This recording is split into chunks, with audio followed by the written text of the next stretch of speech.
All right. Good Monday morning, everyone. You're listening to Author Talk with me, Aimee, Russell, and Sandy's back joining us. We love it when Sandy comes back. And Katherine Hayes is on today. If she pops in, then we'll let her on. But let's talk about the weekend, you guys. Oh my goodness. One, I feel like I'm back on track. Last week was a huge mess for me. Here comes Dr. Katherine Hayes.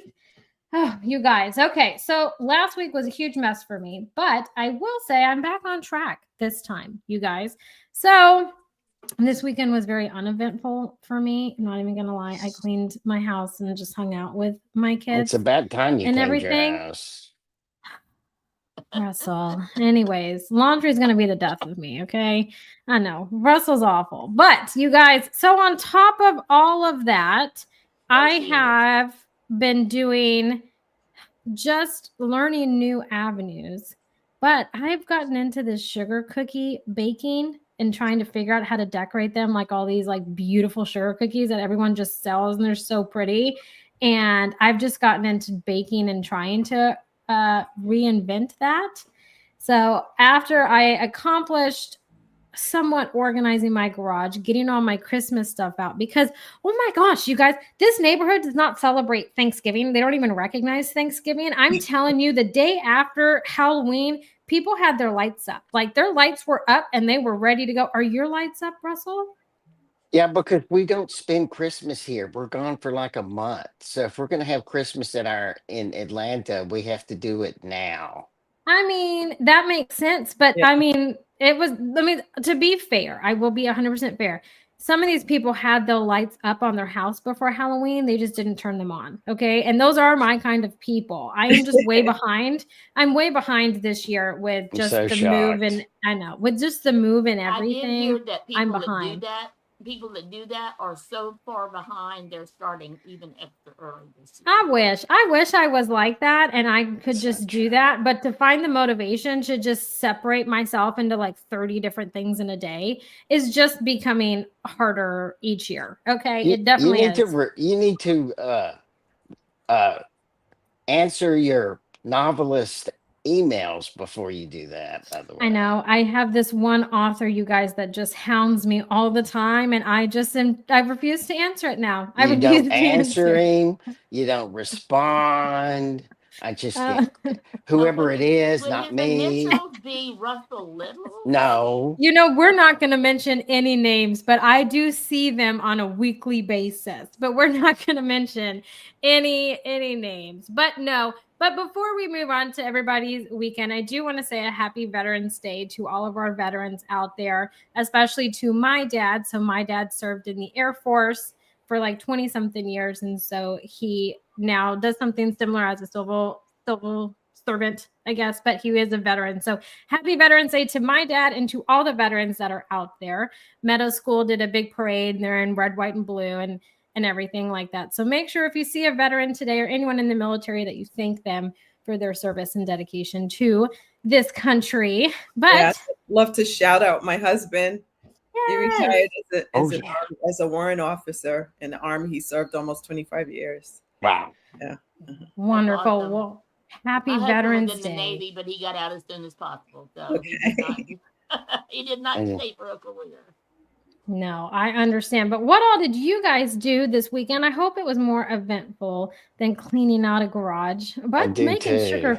making sugar cookies and learning to decorate them is pretty banging. I did learn to do 3D cookies. That is Okay. banging. That is Yeah. banging. I agree.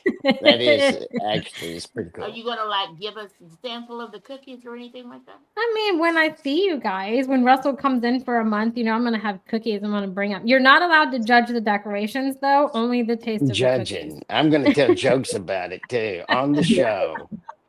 I I would may even expect preserve one no. just to show the people what a mess they are. I would expect no less from you, Russell. No less. But I We love it. So, what all did you guys do? Who wants to go first and dabble in the weekend? All right. I Russell do. wants to go. Go, Russell. Okay. I have You several always things want I to go want to first. what? Just kidding. I I have said you several always things I go want to first. talk about. The first one is Katherine.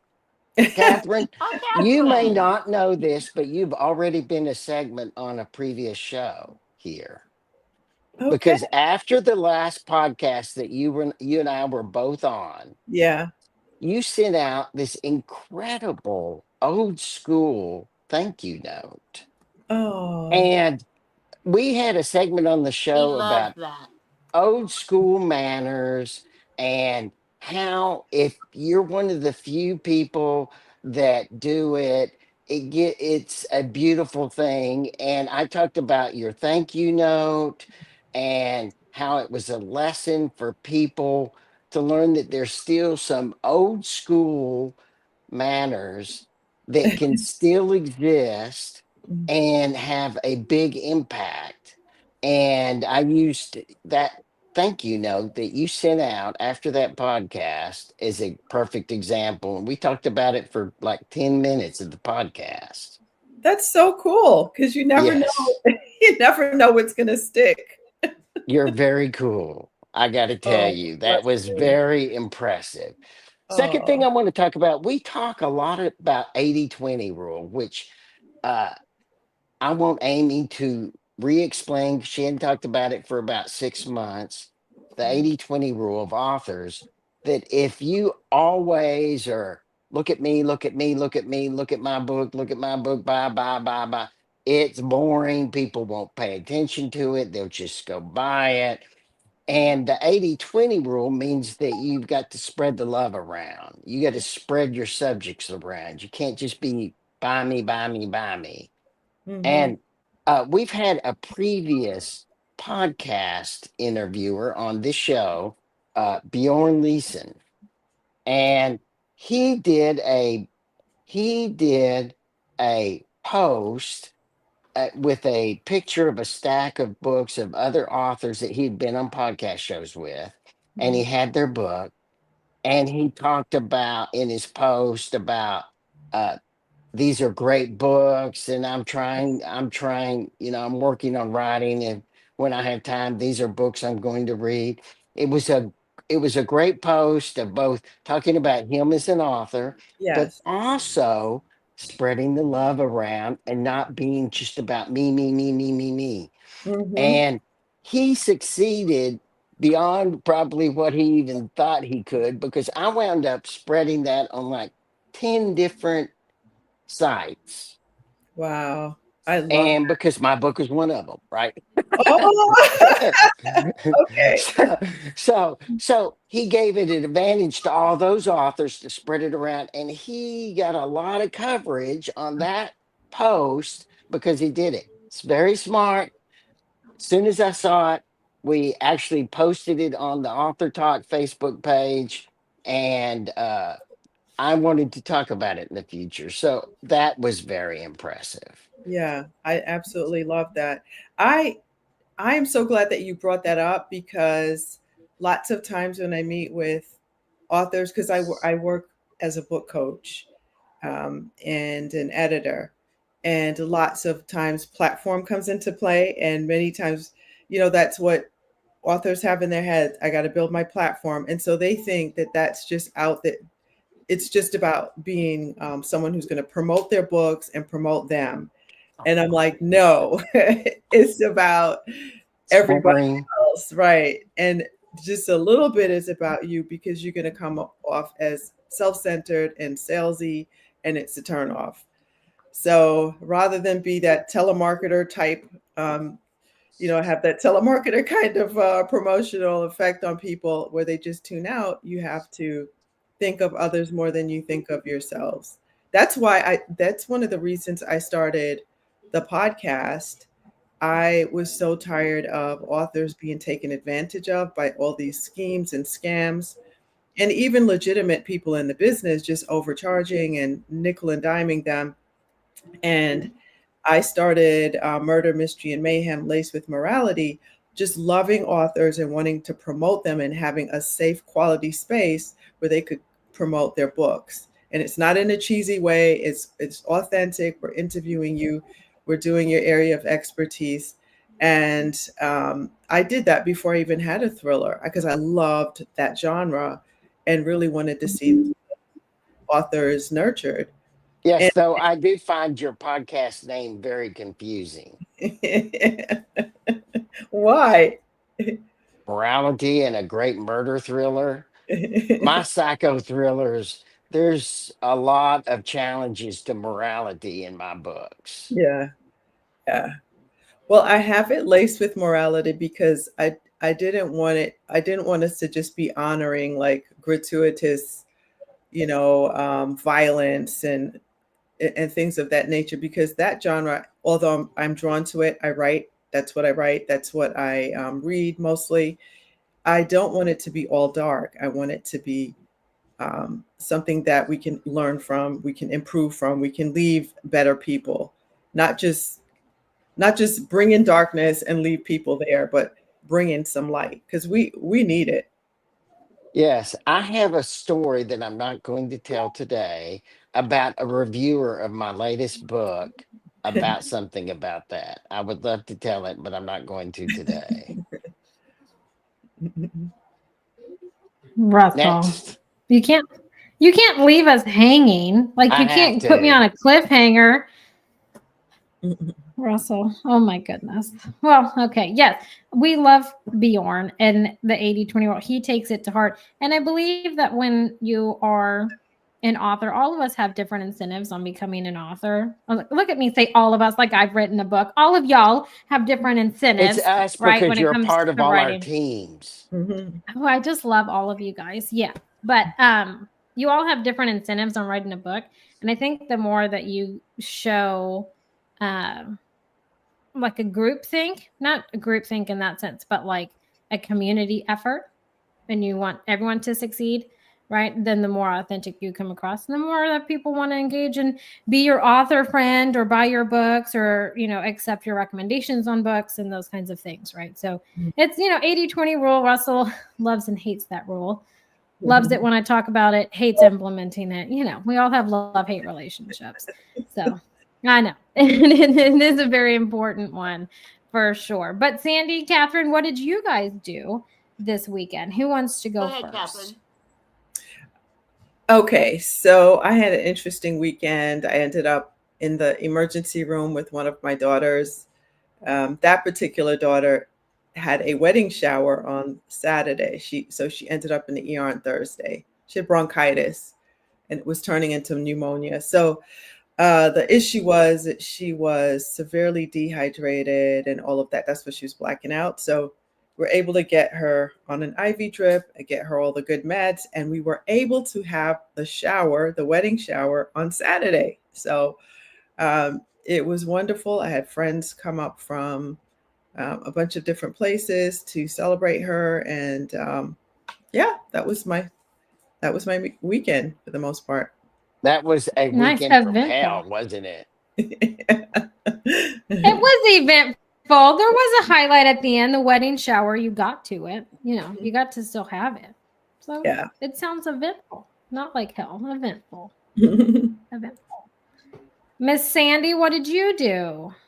Well, I had the final weekend of my birthday month this weekend. Thankfully. Oh, yes. So, because we started celebrating while we were on the cruise, got home. So this weekend, all of my kids came to visit. We went for a massage. Yeah, that's on the cruise. David and I, for the first time ever, did a photo shoot so we could leave some pictures for our families someday when we decide to Beautiful. leave this world. But so I just was. They got their glamour shots. It I looked love like it. it, doesn't it? But it was just really just a photo shoot on a ship. That was hard to say, actually. So yeah, Say that 5 times fast. Huh? Try saying that 5 times fast. I know.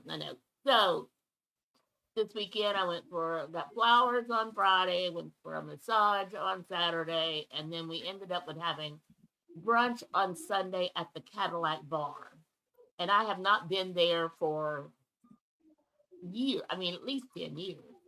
And I didn't even know they had a Sunday brunch, but it was really, really, really, really good. And we had 20 something people there, and it was just a very nice celebration. But the big thing was my kids were all home. My grandchildren, my grandson that I only see once or twice a year was there. So just a family thing, and family, most people that know me know that family is very important to me, especially grandchildren. My children can go their own way, do whatever they want, but my grandchildren are my heart. And so it's a wonderful weekend. So I need to thank the people that listen to us on the podcast. Uh, Katherine, most people don't watch us live on Monday. They listen to our podcast during the week. We're top 10 independent book podcast in America. Oh, We're very humbled by it. wow. I never could find us the first 6 months or so we were on the podcast. I knew we were there, but I couldn't find us. Then Aimee did her magic of changing whatever it was she changed besides colors, but those Wow. two. And Yeah. all of a sudden, we're at the top and it's easy to find. What? So, Aimee, where do people find us on our podcast? Well, Russell, the colors are the most important thing. Okay. We have to look pretty with crimson, red, and gold. So that's the most important thing, amongst other things like SEO and all that stuff. But no, so you can find us, you guys, anywhere that you listen to a podcast. My go to is Amazon Music, Spotify, Good Pods. If you're an Apple user, iTunes. If you're like me and you're an Android user, Google Play. Okay. And if you want to watch us, because we are very animated, you can laugh with or at us. Generally, I'm doing both at myself. Okay. So you can come on over to our YouTube channel, which is back up, you guys. We are out of YouTube jail for however we got there, but we are out of YouTube jail. Or you can come over to our Facebook group over on Facebook.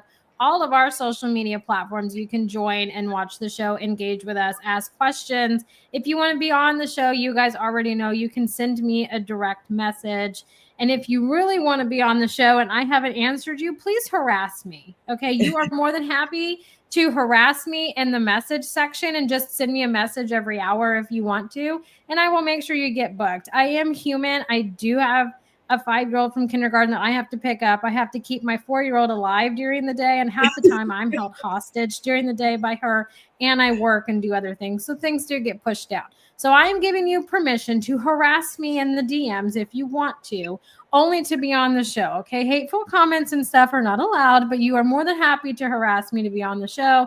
I have no problem with it. I am human and things get missed or pushed down. But oh my goodness, you guys, Sandy Russell, let's get Dr. Katherine Hayes talking about her books and her writing journey. So take it away, Sandy. Well, Katherine, should I call you Katherine or Dr. Hayes? Katherine, that's fine. Okay. So I was very, very interested in your story because when I saw this was your, like your launch into this medium as far as the type of book, the genre, and I looked to see what other books you had, and I'm like, oh. So before that, you had your inspirational books, your faith-based books, and now you've come out with this book a few months ago. So tell me the story behind that. How did you happen to go from the inspirational writing, and I'm sure you'll do more of that in the future, and what are your plans for the fillers? Yeah. I came out of a background of nonfiction writing. Actually, my whole background is education. I was a teacher, a principal. I was a guest lecturer for my formal doctoral program at Arizona State University. And so I was used to nonfiction. I was a columnist for local magazines. So I was used to that and I loved it. And I loved the devotional market. I figured I would write what you know, which I now know is truly a myth. I tell people don't listen to that. So I came out with a Bible study called God's Little Black Dress for Women, How to Put on the Full Armor of God Without Losing Your Femininity. And I really wrote it for my daughters. So it came out of a lot of conversations with them because we are Christians. And so, or Christ followers. Sometimes I feel nowadays Christians are getting a bad rap, and I see why. But as Christ followers, there were certain things where my girls were like, this is outdated. How do I live, in this world the way I'm supposed to? And so that book grew out of many conversations with my daughters. It's very practical. It's quirky. It's very, very transparent. And there's a workbook component to go with it. And that book was like the blueprint for what not to do, because I indie published it. And it's because of my lack of awareness about what was happening in the market. And I actually published it to make money for a missionary family that was going to Mongolia. And the book helped fulfill that purpose. But then I took it as a proposal to a writers' conference, thinking I could pitch it. And so they were like, "We love it. We love the concept. You have great writing. We could see where this you could have a multi," because I had a whole plan for a series and all of that. But later on, one of the huge agencies that was interested in the project came back and said, "Katherine, you have no platform." And I thought having a platform was having a website, having all the social media links, but I had no engagement. When I started out, what is now X, Twitter, I had like 100 followers. I had no Instagram. I had a couple hundred people on Facebook. And that rejection letter was like the blueprint I used to help learn more about marketing and what it was to build a platform. And because of that, I started blogging with other writers before I was blogging by myself. And I developed a team of bloggers with an annual calendar. I'm not paying anyone except with love and exposure, but I had the nerve to, we're going into 5 years now. They have a calendar they get in January or late December, planned out for the whole year with our theme and their blogging calendar. And it's very detailed. We have meetings and all of that. And so last year we compiled a book based on our theme. Every year we have a theme. It was called Focus, 45 Devotions to Keep Jesus in the Picture. And that was so hard, but so much fun. We're now committed to doing it each year, and the proceeds for that book went to two nonprofits that I work with. And so throughout this whole process, my dream was to write a thriller, and I didn't think I was capable, but I have two wonderful mentors, Cecil Murphy and Edwina Perkins, and they really pushed me and encouraged me. And Ramona Richardson, she may not know this, but she met me at a conference and told me, "If you listen to what I tell you, you'll get this book published." And I did. And so I used my husband's expertise. I was shouting him out, "Hey, Tony, kudos for, almost 25 years of service." But he worked in military intelligence. And even after he retired, he continued to work doing exactly the same thing as a contractor. And he worked, and because of his clearance, he worked in what would be equivalent to the CIA, which is DIA of the military. And so I was privy to a lot of information because of his background and because of the people that I had access to because of him. And so I wrote my debut thriller called A Fifth of the Story. Already, I've one book already completed in the series, and I'm more than halfway finished with the third book. But that book was a blast to write. It was absolutely incredible. I poured my heart into that, and I'm really I'm just so excited to be alongside fellow writers in this genre because it is my favorite genre. That's exciting. Oh my Mhm. gosh, that's exciting. Yeah. So, what do you have is this the first in a series? I'm sorry? Is this the first in a series? Yes. So it could be considered a standalone. And so the other books are about characters in the first book and their backstories and all of that. So each book is not dependent on each other. Oh, got it, got it. Mm-hmm. So I'm looking at the website for Endgame Press. That's your publisher. Mm-hmm. Have they been your publisher all along, even for the devotion book and the other No, nonfiction book?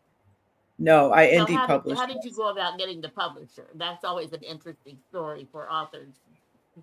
So many different things lead you to your publishing company. Yeah.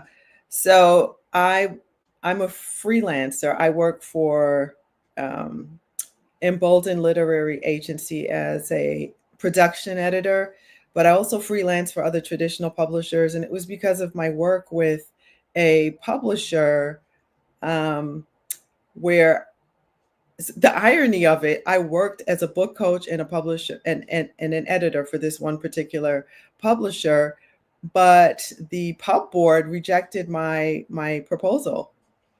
And I didn't know at the time that they were shifting focus. They were shifting out of fiction completely. They were just concentrating on their nonfiction. But I was devastated because I worked for this company. But one of my bosses left the company and went to another company, and she shopped my novel like she was an agent. She would go to conferences. She's on the speaking circuit, so she would literally go to other conferences. And so that is a blessing of networking. Sometimes doors open just on the basis of who you know and how you interact. That's why I always tell people, yeah, be careful about burning bridges and treat everyone kindly and always be professional and to always work your hardest and do your best, because word of mouth is very powerful. And that's how I got my publishing deal. And then I did it all backward because I got an agent after I got a publishing deal. Oh, wow. That is very interesting. Yeah. And then I lost my agent. And so I'm working on getting a new one. So we'll see about that. But so there's no cookie cutter way of finding an agent or a publisher. It's like every story is different. Yes. And so that's exciting. That's why I'm always interested to hear the story behind how did you find this publishing company. So so the new book, tell us the name of the book again. It's called A Fifth of the Story. A Fifth of the Story. Yeah. So how can people watching this this podcast either now or in the future, how can they get the book? Yeah, so you can go to my website and it has all the things. It has a link right to its own page, all about A Fifth of the Story. What is your website? Because I could not find that. Oh, okay. It's super easy. It's Dr. Katherine, Katherine Hayes, HAYES.com. Really simple. Okay. And then you'll see all the things. Put that in the notes, Aimee, if you could, because I couldn't find the website and I wanted to see. But everything else is great. The publishing company has a great page for you in the book and has your bio. So I got a lot of stuff in there. Also Amazon. Yes, done Amazon. A great job of building that platform now. Yeah. I found you on Amazon. I found you on the website, and I found you through social media. So, yes, and it's on Goodreads. It's on all the things. Barnes and Noble. Great. Mm-hmm. So, Russell mentioned your podcast earlier. Tell us about the podcast. Yeah, so it's called Murder, Mystery, and Mayhem Laced with Morality. And I started that podcast. I said first of all, it's kind of selfish too. I wanted to hang out with other authors and have an excuse to do it. So it's like to me, it's like a mini conference, because my favorite thing about conferences, especially niche conferences, is that you get to bond with your people. And, for a couple of hours during the week, I get to bond with my people during the week, and I get to find out about other authors. But I provide a safe place for them to come and get interviewed about their book. And there's no strings attached. It costs me. It doesn't pay. It's not monetized. I have to pay for, my equipment, my stuff, the software, even a graphic artist who does the covers. So I take it really seriously, but I'm proud of it because it is now listened to in 41 countries. We've got a good solid audience, and it's gotten such a good reputation that often I get, I don't even have to go out and search for authors anymore like I used to when I first started it. Although the door is always open, I have people sign up if I go to a conference and all of that. and I'm always looking for people. So don't take it that way. But what's good is that the credibility is there. And so I'm approached by publicists. I'm approached by the publicists even in the big five. I've been approached by them. And so that's interesting because sometimes I'm just dealing with someone's publicist. I'm not even dealing with the actual author until I have the interview. So I started it because I love the genre. I knew I wanted to produce this book, but I started building that platform and engaging with authors before I even had the book, and it was so wonderful because I would go to conferences and already have an established relationship with people. I'd interview, we'd gotten to hang out behind the green room. Some of them had been on my podcast like twice because maybe they'd had a couple of books come out. And so it was a great way, and still it continues to be a great way for me to network with other authors and to do what Russell was talking about earlier with the 80-20, just giving back. Absolutely. Absolutely. That's awesome. Have you been on this show before? Has she been on this before? Okay, good. Yes. So great. Welcome back. Thank Russell, did you. you have any questions for Katherine?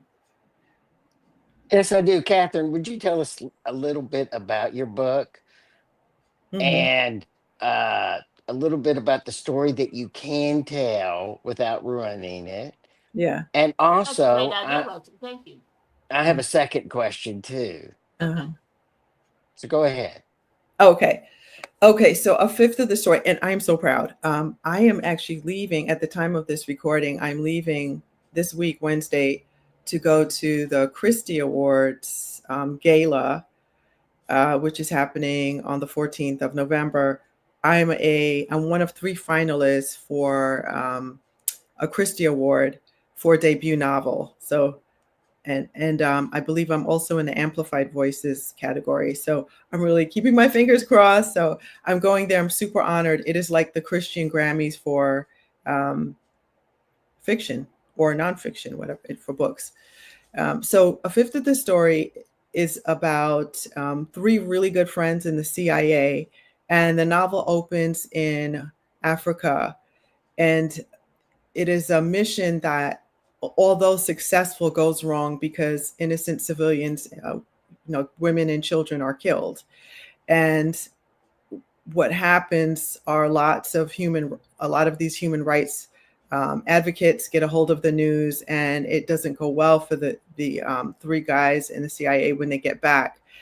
And their director is trying to encourages them to, for a time, to transfer into the FBI, which is not unheard of. It happens more than people realize. It's easy because it's kind of seamless. You have the same clearances and all of that. While you do different things, lots of things are similar. And so what it is there is a breach in a national security, a horrific breach where people have infiltrated it. And it's really concerning. And so knowing all of this, Brock O'Reilly, our protagonist, he's on the way to the mission field in the FBI, in this new position in the FBI, to help figure out where this breach is. And there is an attack at a hotel that his best friend's family, with the two children, the best friend's wife and her mother and her 2 little children, there's an attack. And he's like in the fight of his life. His friend is already in the hospital because of an attack at a social club that they were at. And he soon realizes that this is way bigger than him. This is an attack on not just his friends, but on the intelligence agency of in the United States. And it's based. What's frightening about this book is it's based on actual things that have happened. I just have to change. I had to change it. The place, the time, fictionalize all of it. It is still a fiction novel, but it is based on things that have actually happened. And there's this group called the Adamites, in the book, and they are like the antagonists, including the person who's behind a lot of the heinous things, the insidious things that are going on in the breach, and he finds out that it's someone he knows very well. So that is what the book is about. It's about terrorist groups in the United States. We think that terrorism is all outside trying to get us, but our biggest issues, our biggest threat to our national security is actually us. And my Very second interesting. question is, have you had a review, or have you had things mentioned in any of your reviews that's actually stuck with you one way or the other? Is there something you remember about your reviews, something repetitive about your reviews? Yeah, so they were characters. Yeah, I have something too. That's why I thought so. There were second well, one was I think there was one or two that were negative. I'll talk about those. Eh. Well, I don't mind. I think it was good. One was he was some type of big time book reviewer, but he was a Christian book reviewer, and said that it wasn't really from a Christian worldview and all of that. But to me, that novel, even though my publisher is a Christian owned publisher, and even though it can be labeled as a Christian worldview book, it in my eyes, I didn't write it as a Christian novel. Boom. Yeah, it is a novel for everyone, and it is laced with morality. And I'm not the kind of person that would be beating someone over the head with the Bible anyway. In fact, the main character is constantly questioning the existence of God. And I think that's the best way to find your way to God, is to question his existence. And I think they're questions that we all have. Like, why do horrible things happen to good people? Why do children get cancer? Just there's so many questions that we all have if we do believe in a higher power. So that one guy that I'm remembering right now, I thought to myself, yeah, good. I'm glad you think that's exactly what I don't want.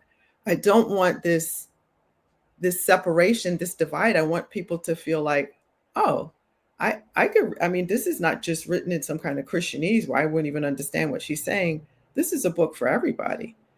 And then the other things that stuck with me are things that people remembered about secondary characters that weren't really, I liked, but they weren't really on my radar.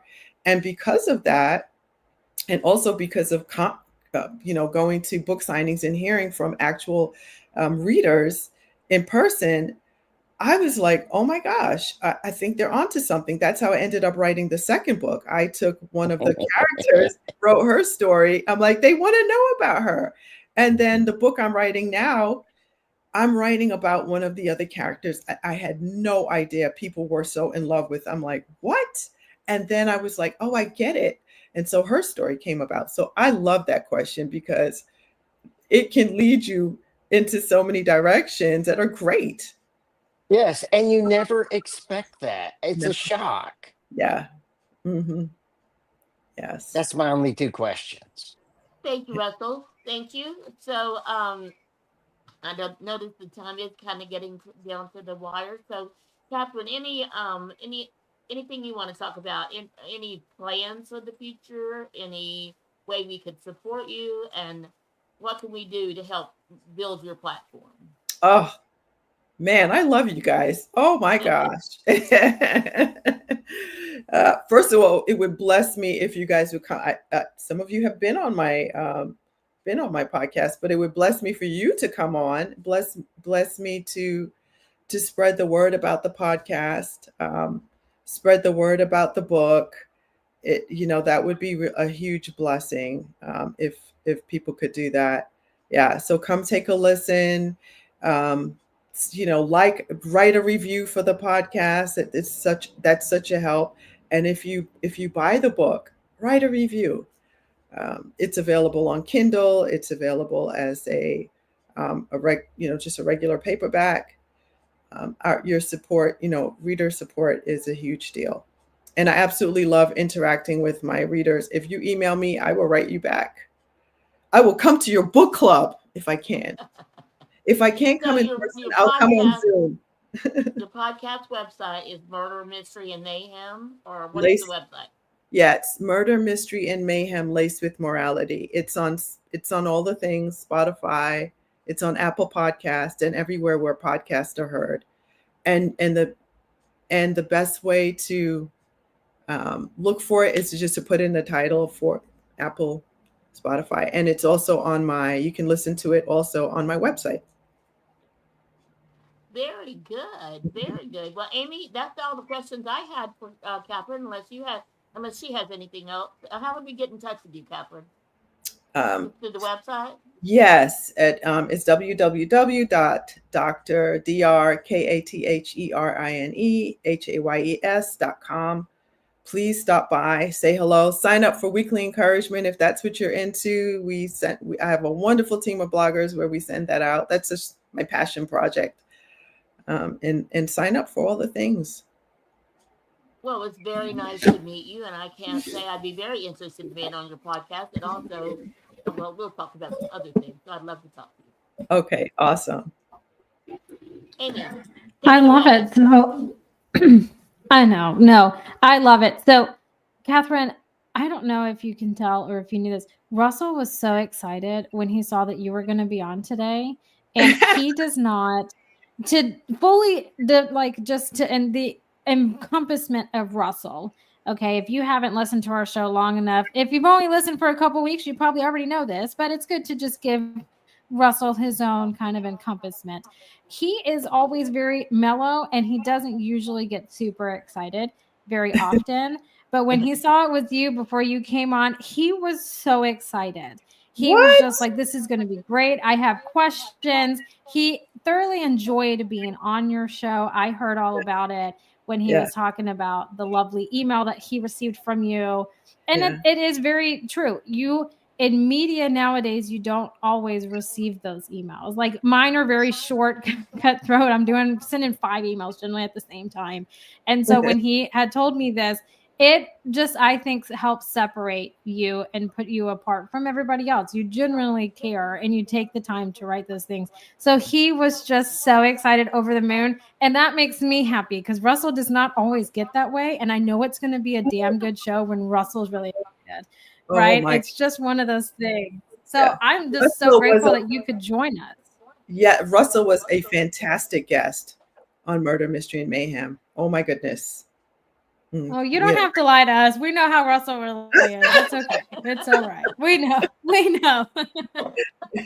I know, but he had a great time. He's nicer to other people than he is to us. Oh, it's okay. I love it. No, I love it. And I heard all about it. And so I know that it was fantastic and it was a lot of fun. And so, I live for those ones. Kind of like how you said when you do the show, it's kind of how it kind of jumpstarts you get involved in the community and stuff. Well, Monday mornings for us at AuthorTalk are like that. I get to hang out with my friends for 45 minutes to an hour and meet someone new and learn more about the industry that maybe none of us knew or we did, and we can give our input. And it's just a lot of fun. And so we've enjoyed doing it. And Russell really likes my colors. That's why he always mentions it, you guys. I'm telling you, he really likes my colors that I picked. But no, this has been so much fun. And I'm glad that you had it in your schedule where you could join us today, because it's always wonderful to have you on and just a fun conversation always. So thanks for taking time out of your day to come and hang out with us. Oh, thank you so much for the opportunity. It is so much fun. You guys are amazing. Oh, well, anytime we try. As well. Yes. I'm telling you, everyone in the writing community that we have met is amazing. They all like to help each other. And Katherine is definitely one of those. She is a driving force. So go over to her website and check it out, drkatherinehayes.com. Go on and check it out. Book yourself on her show and go and have a fun, good time. Take a look at everything she has to offer, and especially her book. And like she said, if you have a book club, she will join, even if it's just by Zoom, because she can't get there. She will somehow be there physically or by video. Okay. She will make it happen. And I have so swag. Make sure that you go and do it. I have fun. No, we love a good swag. Amazing swag. I have book candles. for all of my characters. Oh, I have recipes. I'm a sucker for swag. Yeah. Mm-hmm. You have merch. I love it when they now call it merch. That. You have merch. I have merch. There you go. I love it. I love a good swag bag. I'm a sucker for it. It just puts me in a really good mood. So I'm a huge sucker for it. And as an author, you should, right? Have different ways of getting people in the door, right? Yeah. So I absolutely 100% condone that. Yes, I should do that myself. I love it. Well, you guys, you know it's always fun joining us here Monday morning. But we hope that you all have a great rest of your week, a great day for sure. And until next Monday, you guys, bye for now, everybody.